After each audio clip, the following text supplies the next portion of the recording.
Nolan సినిమాలకు ఎంత craze ఉంటుంది అనేది ఇటీవల విడుదలైన ఒడిస్సీ ప్రూవ్ చేస్తోంది. ఓవైపు స్పైడర్ మ్యాన్ హవా కొనసాగుతున్న ఒడిస్సీకి మాత్రం ఎక్కడా కలెక్షన్స్ డ్రాప్ కావడం లేదు.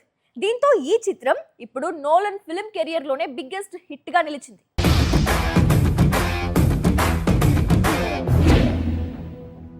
క్రిస్టఫర్ నోలన్ దర్శకత్వంలో జూలై 17న ప్రేక్షకుల ముందుకొచ్చింది ఒడిస్సీ. ప్రస్తుతం వరల్డ్ వైడ్ గా బాక్సాఫీస్ ను షేక్ చేస్తున్న సంగతి తెలిసిందే. ఇండియాలోనూ నోలన్ మూవీ భారీగా వసూళ్లను కొల్లగొడుతోంది. సినిమా విడుదలైన తొలి వారంలోనే 100 కోట్ల మార్కు దాటింది. ఇప్పుడు స్పైడర్ మ్యాన్ క్రేజ్ ను తట్టుకుని ఏకంగా 200 కోట్ల క్లబ్ లో చేరి మరో రికార్డు నెలకొల్పింది. వరల్డ్ వైడ్ గా ఒడిస్సీ కలెక్షన్స్ 1 బిలియన్ గ్రాస్ దాటడంతో నోలన్ కెరియర్ లోనే బిగ్గెస్ట్ హిట్ గా నిలిచినట్లయింది. గతంలో ఈ రికార్డ్ నోలన్ డైరెక్ట్ చేసిన ది డార్క్ నైట్ రైజెస్ పేరుతో ఉంది.